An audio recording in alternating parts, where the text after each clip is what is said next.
the last time I was here, I remember seeing him happily rolling around with Io. This is so sudden. Well, as the saying goes, illness strikes like a landslide. It's not uncommon for people and Saurians to just collapse overnight. Given that he first fell sick during the war, he's done well to make it this far. Hey, little guy. Are you okay? Does it hurt? For one so young to risk life and limb on the field of battle. This too is a responsibility we adults must bear. Whoa, all 6 tribal chiefs in one place? Not something you see every day. It's true that we used to hardly ever meet up like this. The affairs of our own tribes were usually enough to keep us all swamped. These days, though, group dinners on our days off have practically become the routine, so don't look too surprised. Group dinners? More like group mooching. You guys always seem to end up at my place. So shameless. Well, your cooking is too good to resist. You've seen how hopeless the rest of us are in that regard. Anyway, let's get down to business. Aoife, we've been informed about the situation. Once again, it's a good thing you were here to help out.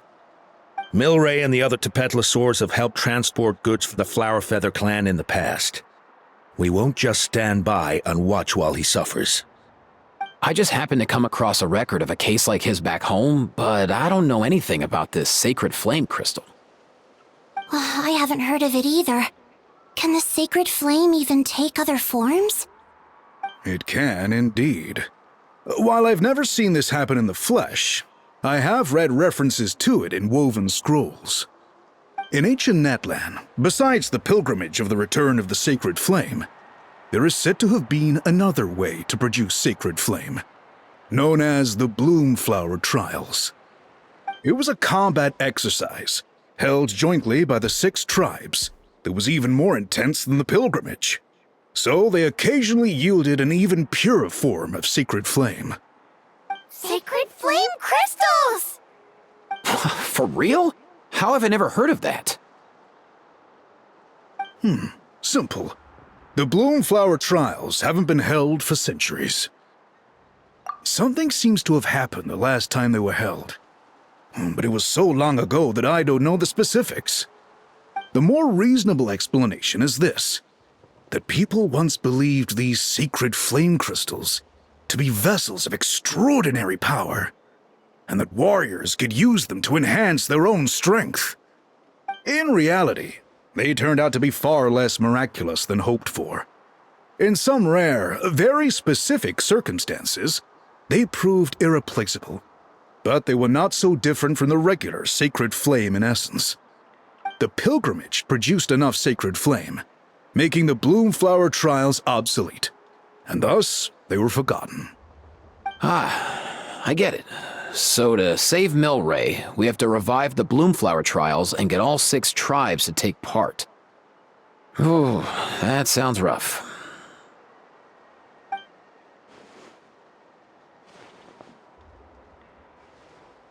I'd say we'd be better off not treating it like some kind of hassle.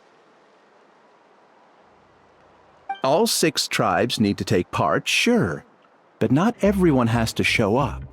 We can keep it voluntary, so warriors who happen to have time can sign up and fight it out of their own accord. Since the war ended, the pilgrimage has become more like a tournament for our warriors to compete in and keep themselves in shape. So why not let them hone their skills on a fresh new stage? We should never drop our guard completely, even in times of peace. But like that, it seems high time we restarted the Bloomflower Trials. I'm with you on that.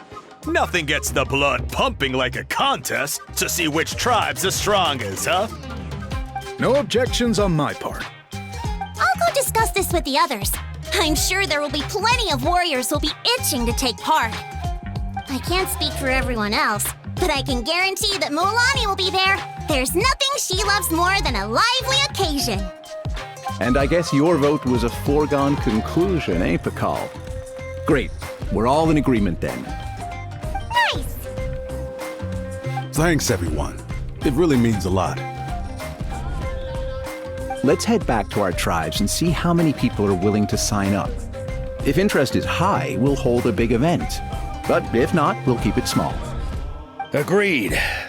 Rules will be crucial too.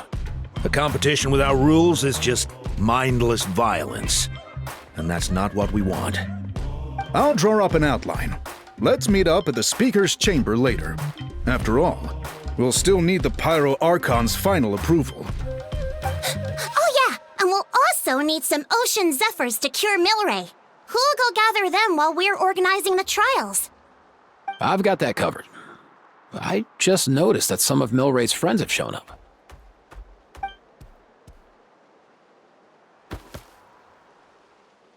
You mean these Saurians? You're right. There's all sorts. Seems like he's quite the popular little fella. Huh. Kakuku, can you hit them up and ask if they'd be down to lend a claw? Sure thing, bro. I've got you, bro.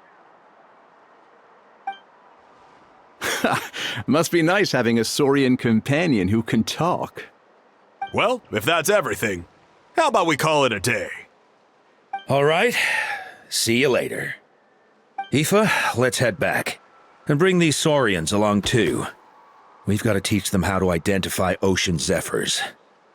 See ya, little guy. We'll come visit you again soon.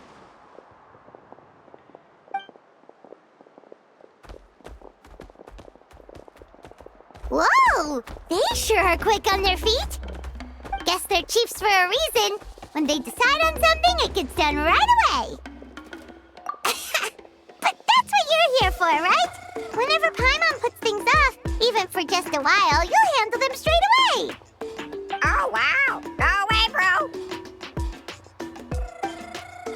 Even Kakuku's done with this conversation.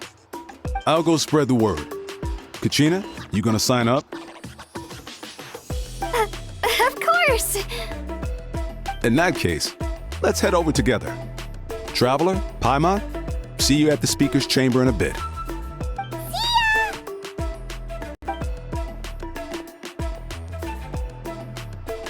So far, so good. At this rate, Milray will be better in no time. Oh, you're awake. Wanna try getting a bit more sleep?